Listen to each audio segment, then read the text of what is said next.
Beetlejuice. Beetlejuice. Non, il y en a que deux. Bonjour à vous et bienvenue dans cette review du film Beetlejuice ou Beetlejuice 2, sorti en 2024 par Tim Burton avec à la musique le retour de Danny Elfman et dans les rôles principaux Michael Keaton en Beetlejuice, Winona Ryder en Lydia, Jenna Ortega en la fille de Lydia dont j'ai oublié le putain de nom. Comment ça s'appelle? Astrid. Voilà.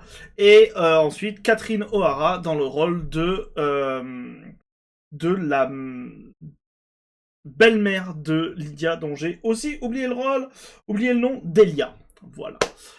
Qu'est-ce que j'ai pensé? Alors, tiens, si, avant toute chose, sachez qu'il y a une review du premier film Beetlejuice, n'hésitez pas à aller la voir sur cette chaîne. Voilà, je mettrai peut-être la review en description, n'hésitez pas. Qu'est-ce que j'ai pensé de ce film? Putain que c'était cool. Oh, bon, le film n'est pas rempli de défauts, et on va notamment en parler d'un qui est assez gros, mais c'est ouf, ce film, il est bien. Et notamment Michael Keaton. Oh, extraordinaire, toujours autant extraordinaire cet acteur. Il est incroyable. Et alors là, reprendre le rôle de Beetlejuice 35 ans plus tard, attendez, 88, 2024, 36 ans, pardon. 36 ans plus tard, mais c'est incroyable. On dirait juste qu'il y a pas eu de temps entre les deux. On dirait qu'à peine il a terminé Beetlejuice 1, il est reparti directement dans le 2, parce qu'il a exactement cette même vibe, alors qu'en vrai, attends, il commence à être âgé, Michael Keaton, 73 ans quand même, hein.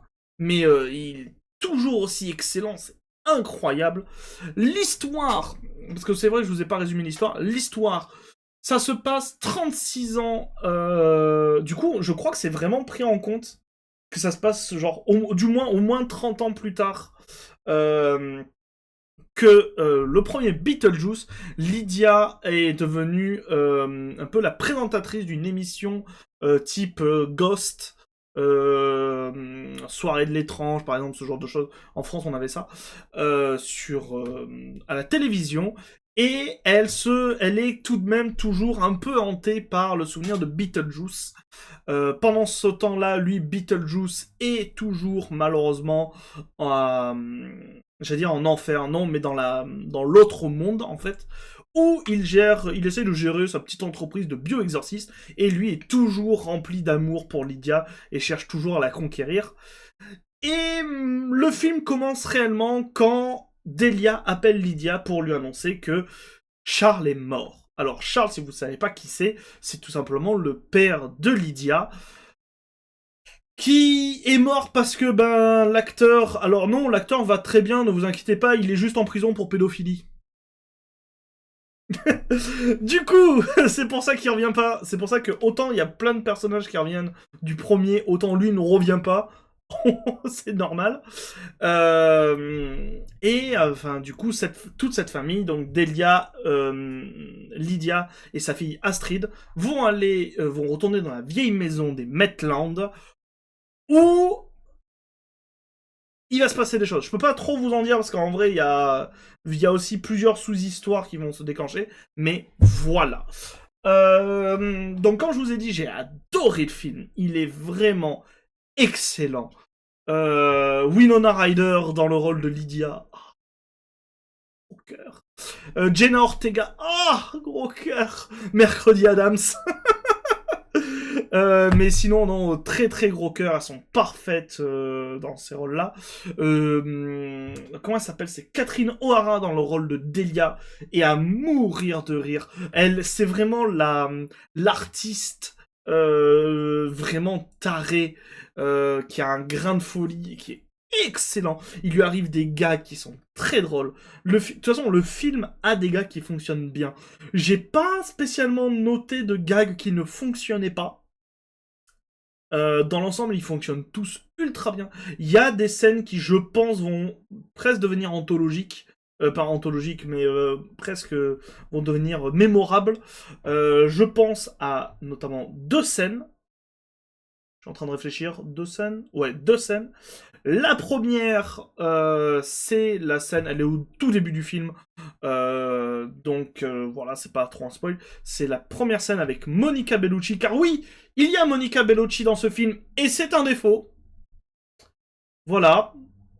Alors, c'est un défaut, mais je vais l'expliquer juste après. Du coup, la première scène où on voit Monica Bellucci est très cool. Les effets spéciaux sont pas ouf, mais le principe de la scène est assez cool.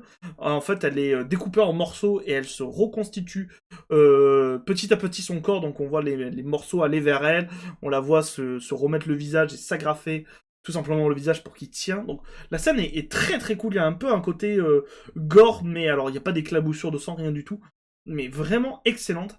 Et je pense la deuxième scène qui va rester beaucoup dans la mémoire, c'est la scène de fin. Je ne vous dirai pas ce qui s'y passe, mais le final va rester dans les mémoires. Et comme je disais, dans ce film, il y a Monica Bellucci. Et j'ai dit c'est un défaut. Pourquoi? Parce que je ne sais pas ce que vient foutre ce personnage. Je l'ai de temps en temps dit dans mes chroniques, dans mes reviews, ah, tel personnage, ouais, il sert à rien, ce genre de choses. Mais en réalité, les personnages avaient une ou deux actions qui... On pouvait se dire, bon, oui, t'aurais pu donner cette scène à quelqu'un d'autre, le film se serait passé de la même manière, mais ok, admettons, il a fait ça. Là, Monica Bellucci est présentée ici comme étant l'antagoniste du film, et c'est pour ça que je vous en ai pas parlé dans le résumé, parce que elle ne sert à rien. Mais c'est même pas... En fait, je peux même pas vous dire ce qu'elle fait, puisque... Elle ne sert à rien. C'est même pas une exagération. Le personnage ne sert à rien. Le personnage apparaît au tout début, on la voit se reconstituer, avec des agrafes et tout, et en se réveillant, elle cherche à traquer Beetlejuice.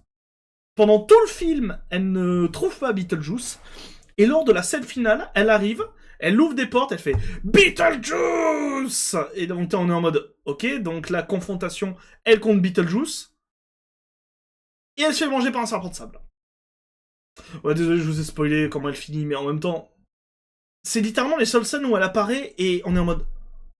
Et moi, vraiment, quand j'ai vu le truc, j'étais en mode. C'est censé être un gag, le fait qu'elle serve à rien, mais pourquoi en fait? Elle prend du temps d'écran et elle sert pas. Je comprends pas ce personnage. Et c'est un peu la critique un peu globale du film, c'est que moi j'avais pas regardé les bandes annonces, mais de ce que j'ai compris dans les bandes annonces, elle était vendue comme étant l'antagoniste du film, comme quoi l'histoire allait tourner autour d'elle et de Beetlejuice, et que du coup Beetlejuice allait devoir combattre Monica Bellucci.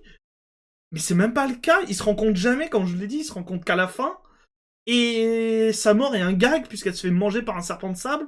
Et donc du coup elle a peut-être du temps d'écran pendant tout le film, elle a peut-être 10 minutes. Donc je ne comprends pas ce délire. Enfin, je le comprends dans le sens où... moi je ne savais pas. Alors j'avoue que même si j'aime beaucoup Tim Burton, j'étais pas au courant de de toute sa vie privée. Pour moi, je pensais qu'il était toujours avec Helena Bonham Carter. Pas du tout. Du coup, il est avec Monica Bellucci. Voilà. Donc c'est littéralement pour donner un rôle à sa femme et qu'elle touche de l'argent. J'appelle ça du détournement de fonds, mais... J'appelle ça de l'emploi fictif et du détournement de fonds. Donc bon... mais voilà, c'est peut-être juste le plus gros point faible du film, en vrai. Monica Bellucci qui sert à rien. Tout le reste du film, je l'ai trouvé vraiment excellent. Il y a plein de références, si vous adorez le premier film. Il y a énormément de références au premier film. Peut-être des références qui, par moments, sont un peu malvenues. En mode, pourquoi je pense notamment, il y a la chanson de la possession dans le premier, c'est Day-O. Pourquoi elle est là sachant qu'en plus elle est associée à Charles Dizzy, alors que dans le premier film elle est associée au fantôme, au Maitland. Donc pourquoi elle est associée à Charles là? Elle est chantée pendant son enterrement, ça n'a pas de sens.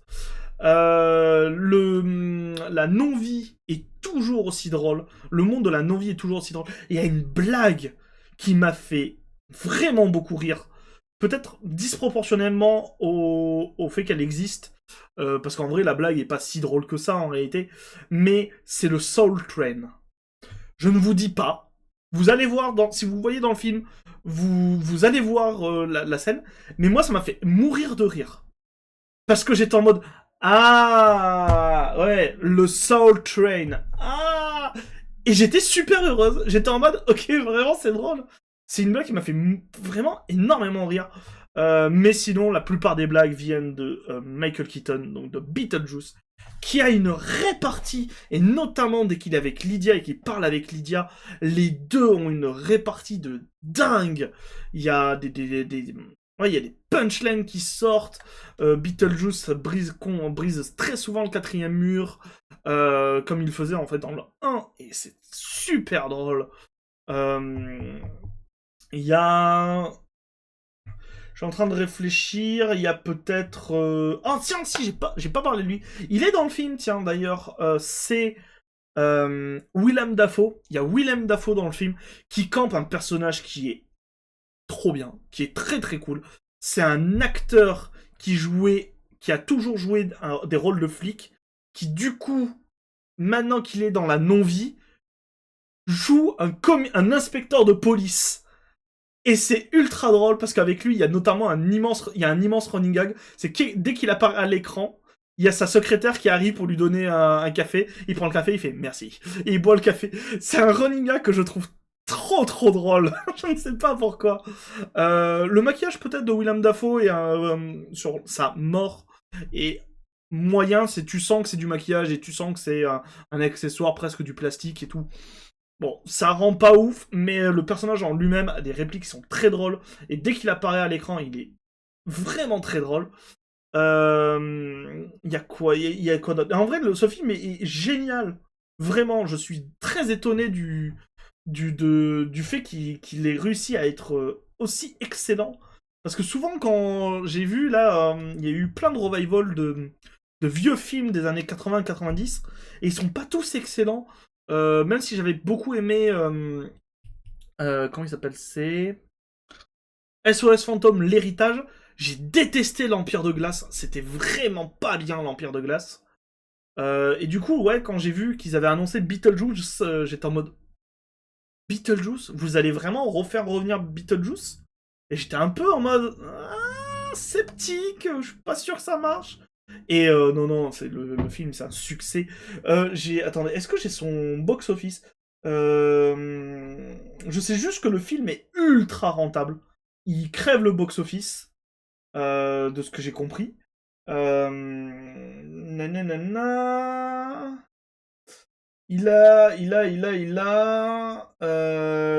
je ne sais pas combien il a coûté.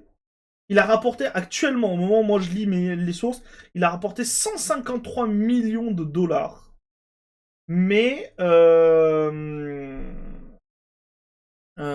ne sais pas combien, je ne sais pas son budget. Mais en tout cas, il a été, ouais, il a crevé le plafond au niveau box-office. Et de ce que j'ai compris, il y aurait potentiellement une suite.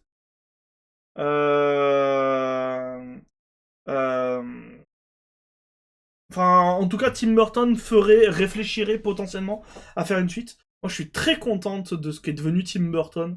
J'avoue que j'avais beaucoup laissé le cinéaste, le réalisateur. Mais avec le retour qu'il a fait sur Mercredi, avec la série Mercredi Addams, la Beetlejuice, j'ai très hâte de voir la saison 2 de Mercredi Addams. Je suis très très heureuse du retour de Tim Burton, qui est un réalisateur que j'aime énormément.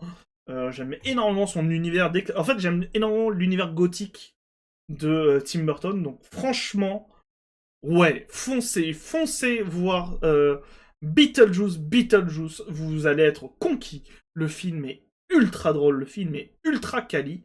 Les décors sont toujours aussi cool. Et ouais, vraiment, gros coup de cœur de cette année. Hein. L'année n'est pas finie, mais en tout cas de 2024, c'est un immense coup de cœur, Beetlejuice. Regardez-le. Voilà. Si cette review vous a plu, n'hésitez pas à mettre un pouce bleu. Et si vous avez vu le film, n'hésitez pas à dire ce que vous en avez pensé du film.